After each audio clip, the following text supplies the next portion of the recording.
Bau pemilu. What's up guys? Gimana kabar kalian para cucu Gano dari generasi ke generasi? Apa kalian masih sehat, kuat, dan lincah seperti Bang Jordi? Oke, seperti biasa gue akan mereaksi video-video lucu dari TikTok tentunya. Kemana lagi? Kita kembali lagi setelah 1 minggu kita tidak bertemu karena saya sibuk. Sombong amat ya guys, jadi mohon maaf tidak upload. Oke, langsung saja kita menuju videonya. Apa yang ada di videonya kita tunggu langsung saja, karena saya juga tidak tahu kita akan mereaksi seperti apa. Oke, nggak usah lama-lama, biji kecebong dimakan cembe daripada bengong. Langsung saja kita menuju ke TikTok Jaki Cerot.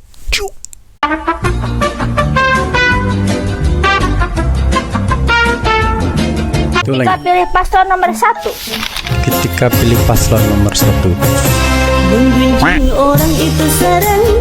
Bentar. Kok lagu ini maksudnya? Emang apa sih gak boleh? Paslon 1 siapa sih?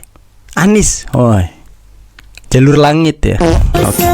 Mengganggu orang itu sarang dosa, mencaci orang itu sarang dosa, fitnah orang itu sarang dosa, dosa, dosa, dosa, dosa, dosa.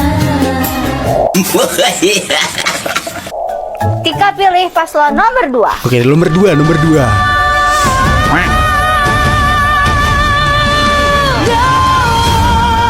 Lagu Dawai. Nomor 2 itu kan terkenal dengan gemoy-gemoy gitu kan ya. Ini apa nih? Kenapa 02 lagu Dawai? Maksudnya gimana tuh?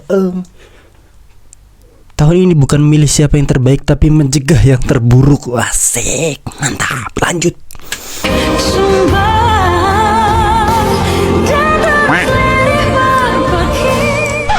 Ketika pilih paslon Nomor 3. Kamu kerjanya apa sekarang? Kerjanya apa? Kerjanya nggak jelas. Emang apa sih gak boleh? Kerjanya nggak jelas. Kerjanya nggak jelas. Diam. Kerjanya nggak jelas. Kerjanya nggak jelas. Ya udahlah, nggak jelas.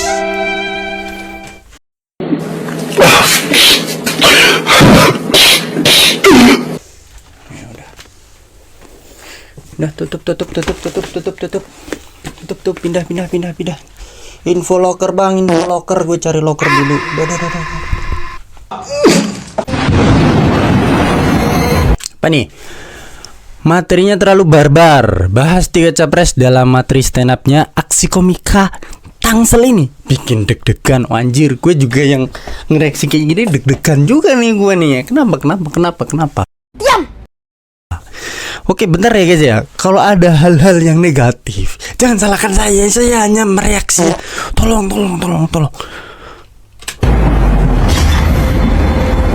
Dan tanda-tanda pemilu tuh nggak kerasa makin deket, tanda-tandanya udah kerasa gitu.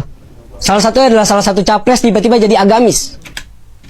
Ya emang bener, emang agamis.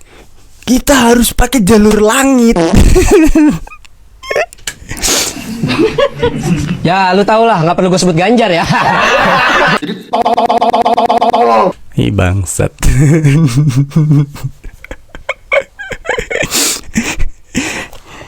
Itu namanya nyebut orang bang lu. Tiba-tiba dia tampil di video azan loh. Gitu. Gue sih nggak masalah dia tampilnya. Yang jadi masalah tuh menurut gue tanggapan PDI-nya. Dia bilang itu yang jadi masalah buat gue ya. Dia bilang video Ganjar di azan itu bukan salah satu politik identitas. Kok bisa? Ganjar tampil di azan. Azan punya orang Islam. Kok bisa lu bilang itu bukan politik identitas? Lu boleh ngomong gitu kalau Ganjar tampil di Super Deal. Emang gitu tiba-tiba agamis ya. Diam. Prabowo juga punya salah gitu. Soalnya masalah Prabowo ini berat-berat. Dari hak asasi manusia sampai ke politik dinasti, teman-teman. Bang, lu besok hilang bang. Asli lu besok hilang bang. Diam. Enggak. Ini bukan eranya Soeharto ya, nggak apa-apa. Lanjut bang. Kita harus menyuarakan. Biar adil dong tiga-tiganya. Jadi makanya gue jujur aja, gue nggak bisa ngebahas ini karena pertama, ini masalah berat, pasti gue akan terlalu ofensif. Yang kedua dia militer, gue takut.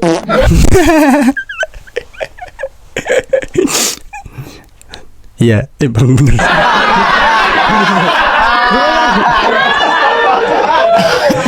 Dan dari ketiga capres nih menurut gue yang paling jarang melakukan kesalahan itu adalah Anies. Asik. Anies tuh jarang banget blunder lah.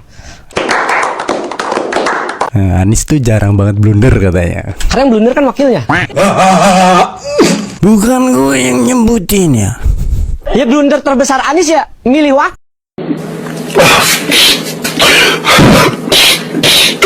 Apalagi yang belum lama tuh viral bener, katanya kalau Amin menang dia bakal nyelamatin Palestina. Hei, kok bisa maksud gua? Elektabilitas dia kan paling rendah ya. Maksud gua selamatinnya suara dulu gitu. Selamatin suara dulu anjay. Lu keterlaluan, Bang. Ini ibarat pertarungan superhero, lawan lu tuh kayak Captain America, Iron Man, lu cuma super dede. Super dede. Diam. Momen moderator bingung menyelam Prabowo. Asik omongan keluar di tema, lu baca pertanyaan. Belum dijawab, Pak. Itu di tentara namanya ilmu komandan. Kalau komandan berhasil, dia kelilingi dia dengan orang-orang hebat semua. Jadi kita pakai otak-otak orang-orang ini semua. Oke. Jadi kita nggak salah, kita benar, ya kan? Banyak otak lebih baik dari satu otak. Setuju Pak, Iya kan? setuju.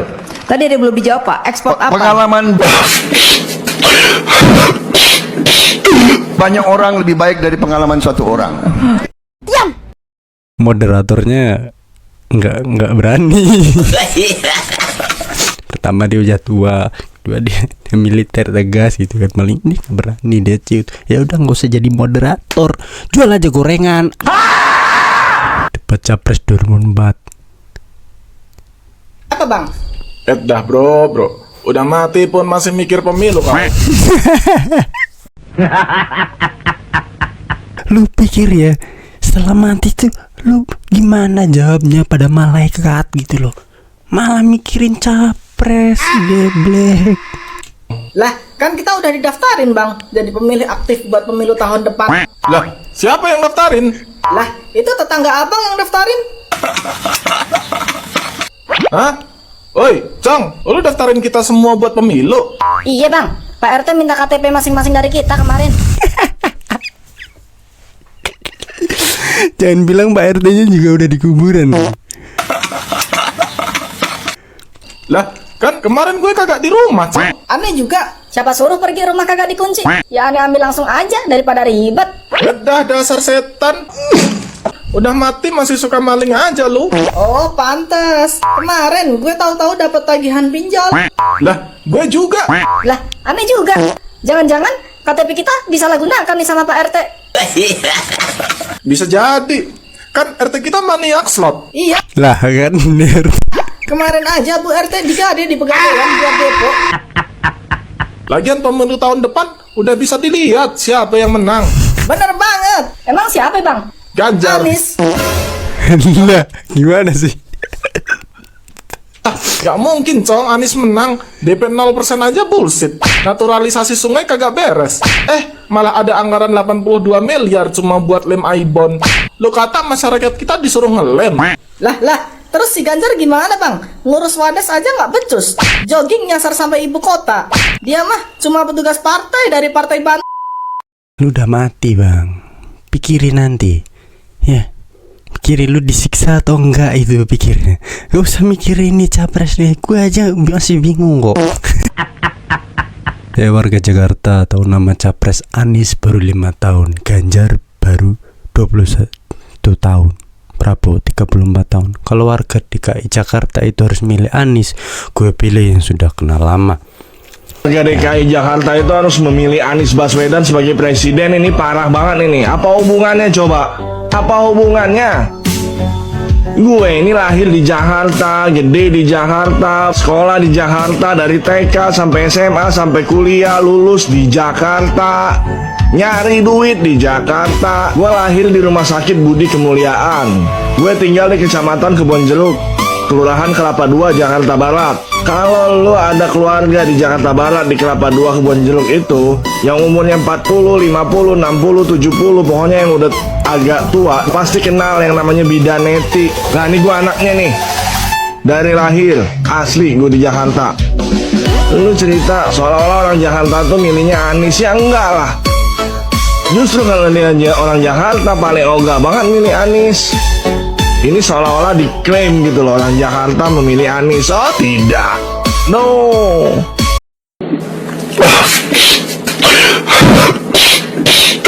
Jadi gimana nih Bang Anies tanggapannya? Gue gak ikut-ikut ya Bang ya. Ini Pak Anies, silakan dijawab. Sudahlah, pilih saja Pak Pranoto jadi presiden. Dijamin hidupmu pasti akan lebih maju. Itu tidak akan pernah. Aku tetap pilih Pak Banjar. Yang benar itu aku. Tetap Pak Manis lah orangnya. Nah, bentar. Kontribusinya Rhoma Irama apa di situ? Ini kan soal pertarungan nih. Bentar. Aduh, ini gawat. Mereka semua bertengkar hanya karena beda pilihan. Kenapa Rhoma Irama ikut-ikutan juga? Kan? Bener. Kenapa Rhoma Irama ikut-ikutan juga aja? Seharusnya dia akan konser. Coba kalian semua lihat. Tetap Pak Joko Wiryo lah yang terbaik. Kalian tidak usah pilih yang lain. Sudahlah, kalian semua ikut saja dengan pilihanku. Maaf Rhoma, aku tidak mau. Aku juga tidak mau. Lebih baik kita berkelahi saja. Terlalu kau jaga sembuh. Mana mungkin aku melawan kalian? Mampus kau. Kau takut Rhoma? Ya iyalah, kalian semua bisa terbang. Kembret si Rhoma. Pasti si Rhoma bingung. Jaga sembuhnya saja yang aneh. Nantang gelut dengan Rhoma Irama. Rhoma kan tidak bisa mabur.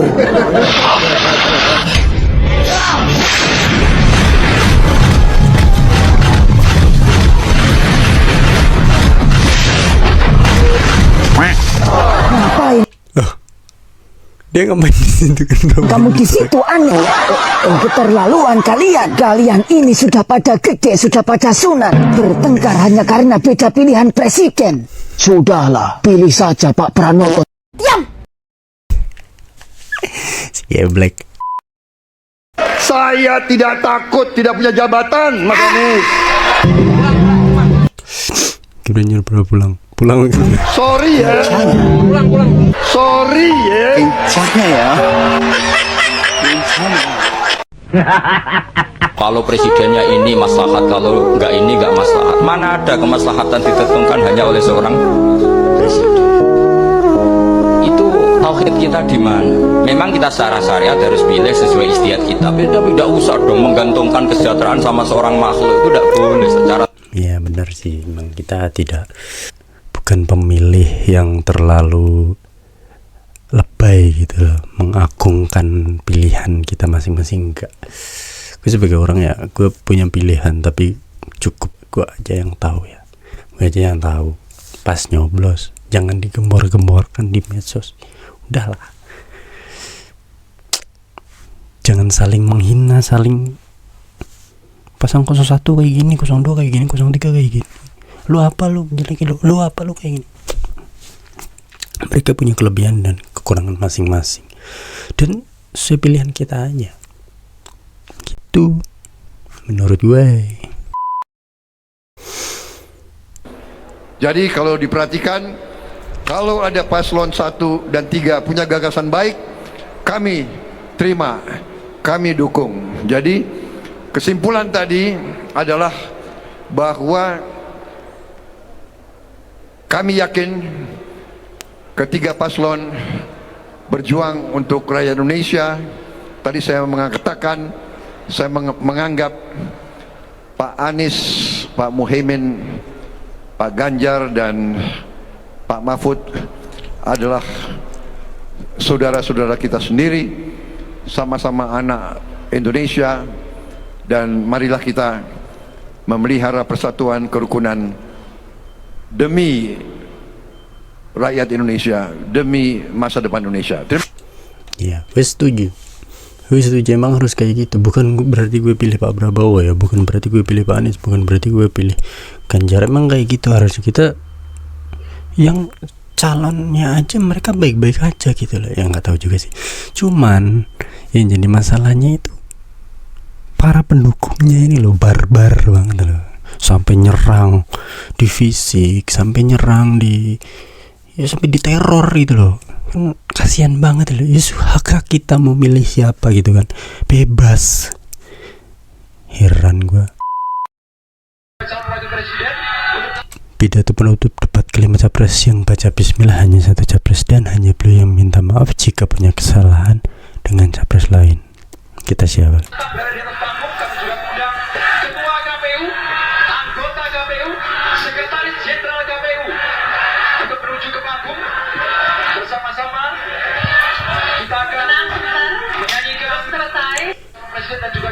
Dan juga satu lagi ya buat kalian, jangan tertipu yang namanya medsos ya. Medsos itu kadang memang nipu dengan editor mereka yang itu, dan dari cuplikan video yang dipotong-potong dijadikan satu. Kalian jangan ketipu dengan itu. Memang teknologi kita itu sudah sedikit maju, tapi kalau SDM kita menurun itu percuma. Nah ini akibatnya. Jadi gue menghimbau pada kalian yang sering scroll TikTok, scroll sosmed, Facebook, Instagram, ya, kiriman WA dan lain-lain, menjelekkan paslon ini, mendukung paslon ini penuh, jadi barbar. Kita jangan seperti itu. Kita jangan terlalu menerima mentah-mentah informasi yang belum kita tahu kejelasannya. Lebih baik kita sesuai hati nurani kita aja sih. Syukur-syukur bagi yang mau baca-baca ya baca. Bagi yang pengen mengenal paslon-paslonnya masing-masing, silakan baca sepak terjangnya mereka, visi misi mereka. Tapi kebanyakan dari pemilih ya kita yang milih anak muda atau orang tua, kadang mereka malas dan mereka kadang gak ada, gue pilih ini karena ini, gue pilih ini, jadi pilih karena bukan dari kemampuan atau apanya, tapi emang ya punya orang beda-beda ya.